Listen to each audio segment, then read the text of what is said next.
aos nossos espectadores, sejam todos bem-vindos.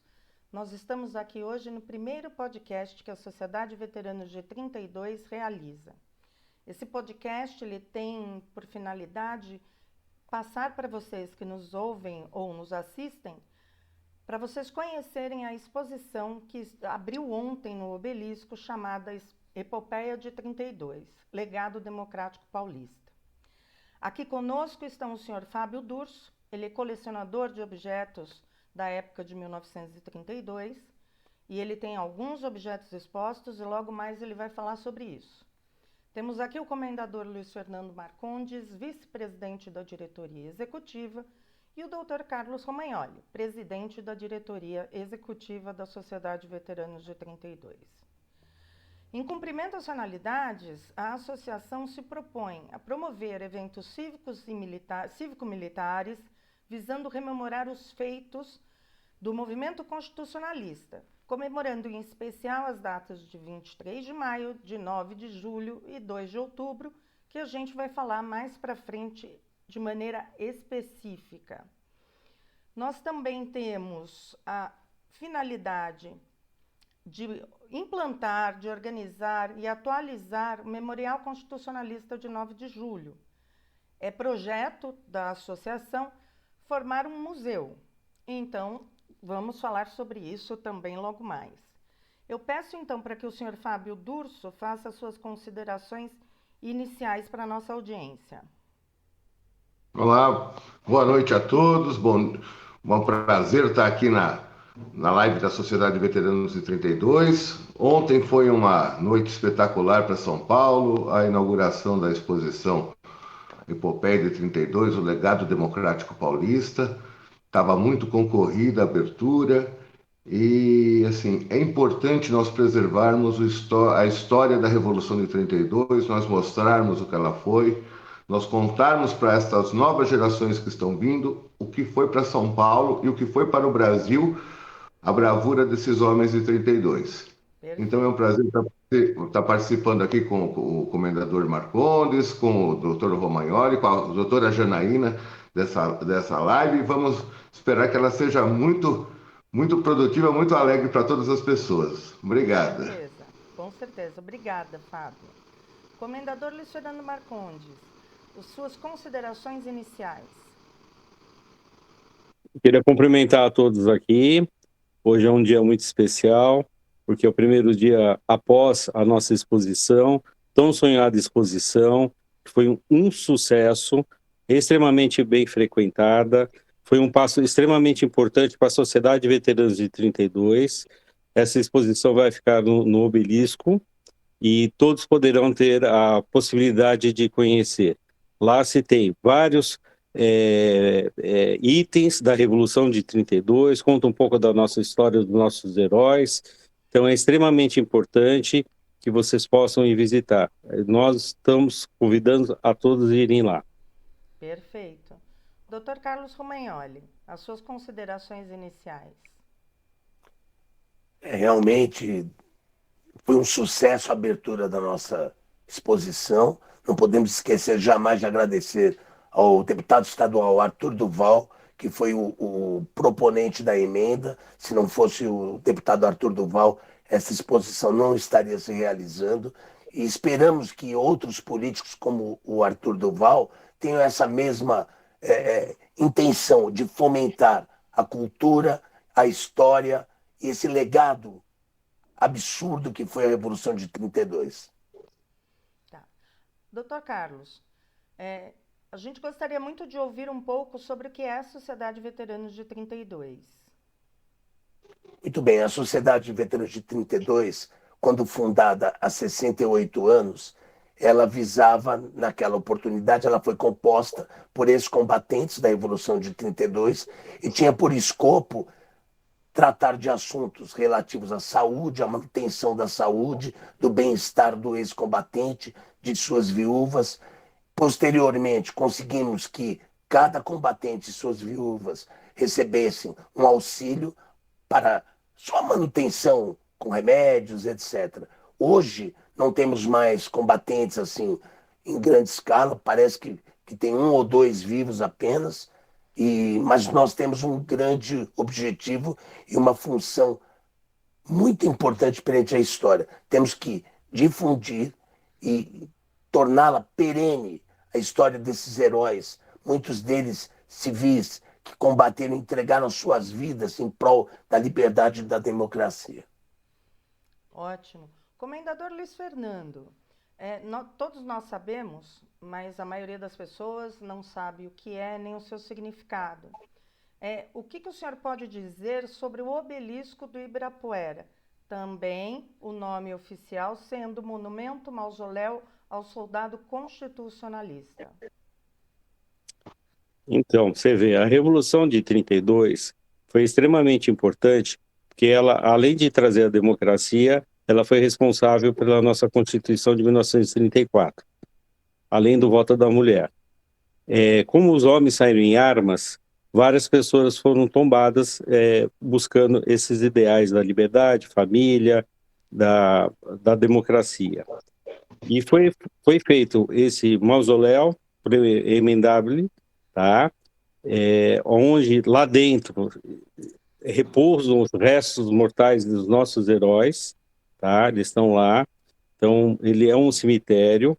As pessoas não conhecem, é maravilhoso, não perde para nenhum monumento do mundo, tá? É o segundo maior obelisco do mundo, perde apenas para a Espanha, todo de mármore, e ele é aberto para visitação, é um negócio muito bonito. E lá, onde a sociedade faz algumas solenidades, ela outorga algumas medalhas para personalidades que fizeram por São Paulo e pelo Brasil, elas são reconhecidas. E o obelisco é muito importante, tá? Ele se encontra no centro de São Paulo, está entre a Avenida 9 de Julho e 23 de Maio, que são duas datas extremamente importantes. No dia 23 de maio foi quando teve 4 heróis que foram tombados: Martins, Miragaia, Drauzio de Camargo, que saiu a sigla MMDC, que inclusive é da nossa sociedade, e 9 de julho, quando eclodiu a Revolução. Então ele desce num V e está bem no centro, que olhando de cima, ele parece um coração com uma espada enfincada em cima. Então, eu convido a todos aí a visitar, é um negócio maravilhoso, é sensacional. Perfeito. Senhor Fábio, o senhor sabe o horário de visitação e o que o senhor também tem a falar sobre o Monumento Mausoléu? Para quem não O, conhece, é claro. o monumento do mausoléu do Soldado Constitucionalista de 32 é um lugar emblemático para abrigar essa exposição que marca os 90 anos da Revolução, né? Uma data, assim, específica, importantíssima, porque nesses 90 anos, a preservação da memória que tem feito a sociedade é brilhante, né? Porque assim, não é uma data que foi esquecida, é uma data que, ao contrário, é rememorada todo ano.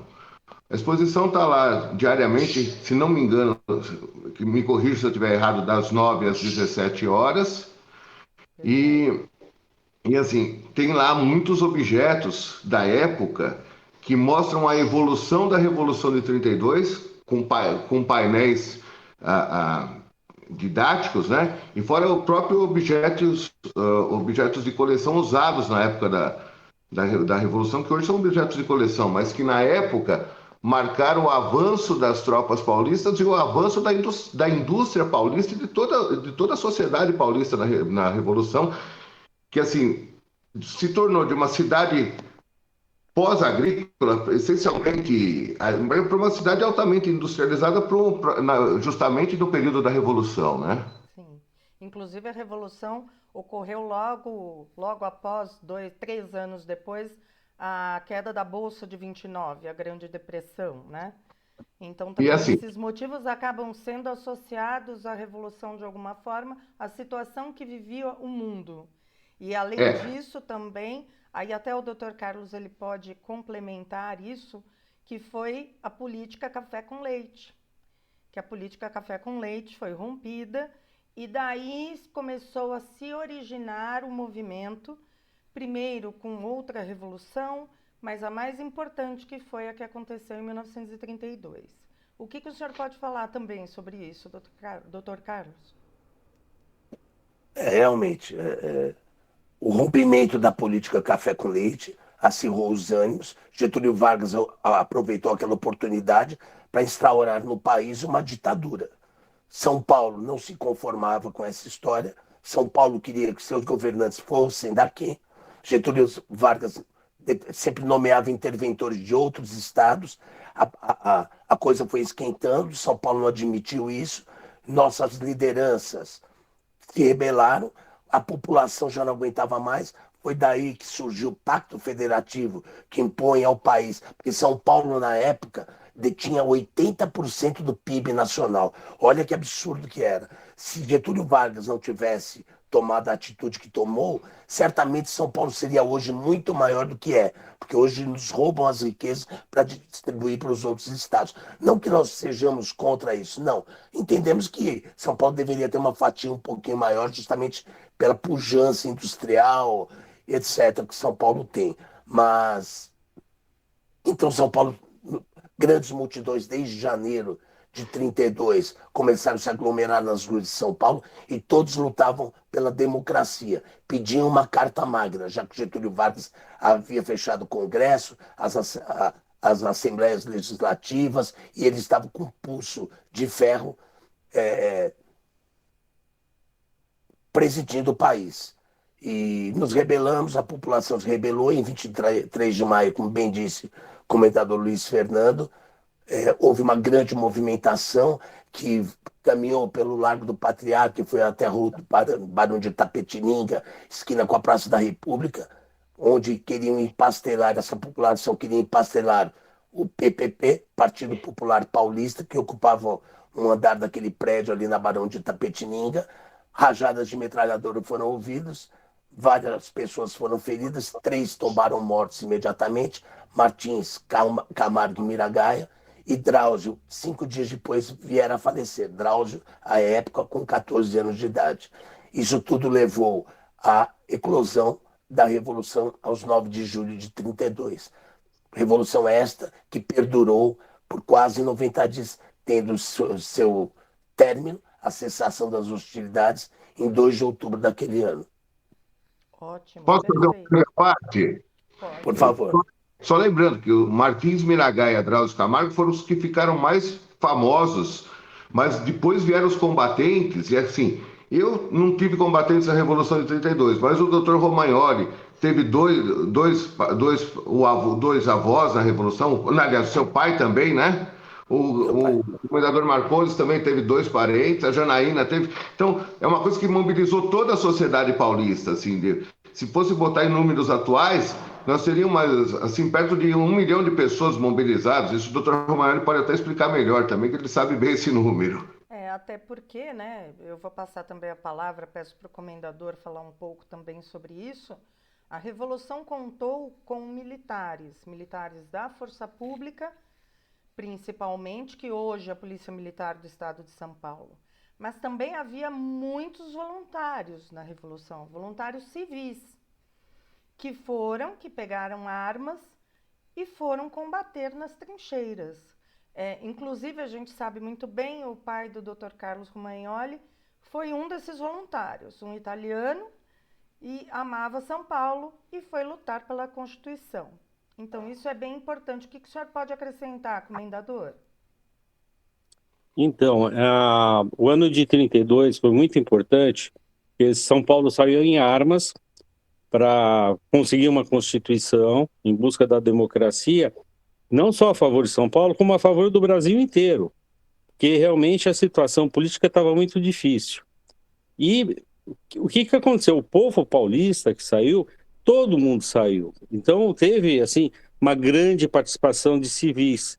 No meu caso, teve meus 2 avós, saíram, avó, tio-avô, um monte de gente saiu, e eles eles nunca atiraram na vida, nunca pegaram um fuzil, despediram e foram, e nem sabiam se iam voltar, para você ver o quanto amor e necessidade que eles estavam querendo fazer, que se tivesse uma liberdade, uma Constituição que tivesse regras para poder cumprir.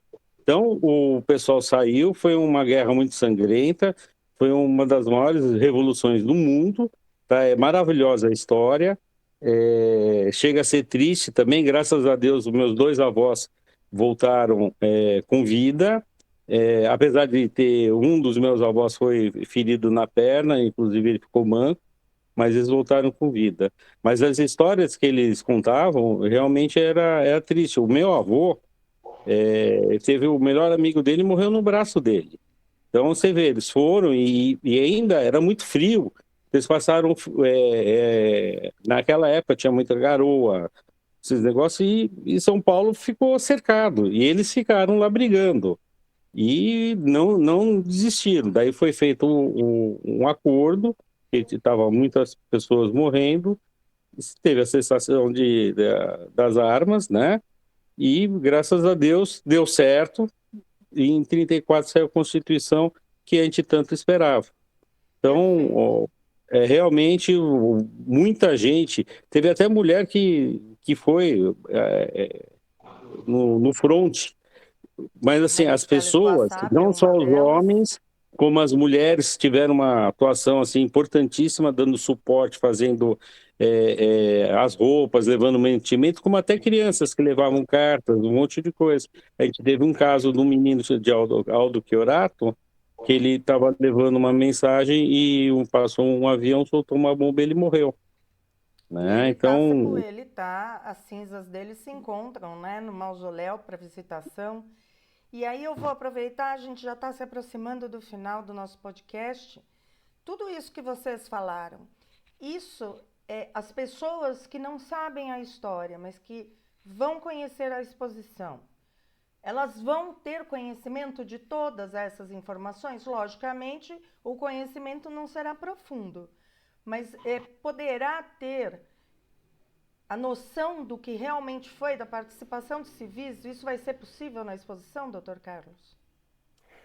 Sim, será possível, porque nós temos lá painéis explicativos, claro, de forma resumida, é uma linha do tempo. Então, essa linha do tempo começa desde 1930 e vai até a cessação das hostilidades. É um painel muito completo, embora resumido, mas muito bem feito, como disse, através de uma emenda parlamentar que conseguimos essa brilhante exposição, que, pelo visto, será um sucesso, porque ontem, no seu vernissage, o obelisco estava tomado por pessoas, todos felizes e nos parabenizando bastante por conta dela. Só mais um detalhe, o nosso querido comendador Luiz Fernando, ele fez menções importantíssimas. Vale cumprir que o avô, que ele se referiu, que teve um amigo morto nos braços, era o senhor Geraldo Faria Marcondes, que foi presidente da Sociedade Veterana de 32, e eu, há muitos anos, tive o prazer de compartilhar alguns trabalhos da sociedade com ele. Muito, muito excelente isso. Senhor Fábio, o senhor nos cedeu, não em doação, mas cedeu para que fosse... Por empréstimo. Por empréstimo, cedeu muitos objetos, né, históricos. O que o senhor pode falar sobre eles brevemente? Então, esses objetos contam a história da Revolução, não só meus, como de outras pessoas que também cederam objetos. O próprio Dr. Romagnoli tem a farda do pai dele ali, o capacete do pai dele, né? E assim, esses objetos contam a história do início das mobilizações de São Paulo, como dinheiro que foi impresso para São Paulo na época, a rápida mobilização para armar as tropas com munições e com até outros objetos de uso na trincheira. E assim, tem um facão de 32 que é icônico, que foi inclusive engravado que é destinado ao Exército Constitucionalista pelo povo de São Paulo. Então, são objetos ricos de história que estão ali, até o pós-revolução, com o que sobrou da campanha do ouro ali, que eram feitas lembrancinhas, as moedas que não tinham valor eram carimbadas e vendidas como lembrança da Revolução na época. arrecadar fundos também no que sobrou, no que resultou em doações para a Santa Casa com as obras da Revolução, né? Então é uma história muito rica de São Paulo que contribui até os dias de hoje para que é o legado paulista, que né, antes, mas nós temos todo um legado democrático no Brasil por conta dessa Revolução de 32 e das pessoas que ali morreram, né? E Perfeito. só lembrar uma coisa também. Quem quiser, a exposição tem monitorias também que podem acompanhar escolas e crianças também ali contando a história de 32. É só, acho que provavelmente eu não sei como é que a sociedade está tratando, mas tem que agendar e levar as crianças, né? Bom, para agendamentos de escolas ou eventuais grupos que queiram se juntar para conhecer a exposição e também o obelisco, nós disponibilizamos um e-mail que é o comunicação, ou então comunicacau@mmdc.org.br. Nós ficaremos muito felizes em ter essas visitações. É um privilégio para a gente receber escolas, receber jovens, crianças que pouco conhecem dessa história.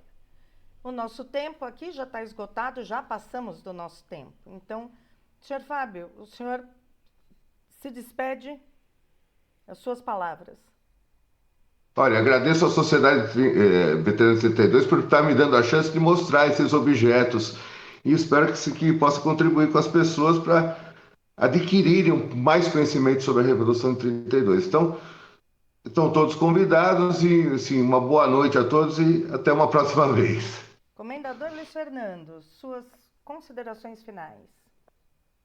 Então, vou aproveitar e convidar todos e ver a exposição, tá? Ela vai ficar até o último dia de outubro, de terça a domingo, das 9 às 5 horas. Vocês podem ir lá, vai ter uma pessoa para poder atender da diretoria, a gente vai estar revisando, vamos passar o dia inteiro. E, inclusive, além de conhecer a exposição, a gente faz uma visita para poder explicar, a gente conversa melhor, tal. Vai ser um prazer. E falando um pouquinho da Sociedade Veteranos 32, quem quiser se afiliar, entra no nosso site www Sociedade Veteranos de 32, mmdc.org.br. Isso Um mesmo. abraço a todos, esperamos vocês lá. Dr. Carlos, suas considerações finais?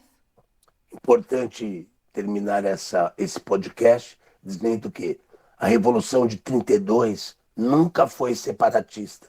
Nós queríamos, sim, a democracia e a legalidade. Exemplo disso, tivemos combatentes de vários estados vindo em direção a São Paulo para lutar em prol da Constituição. Muito bem.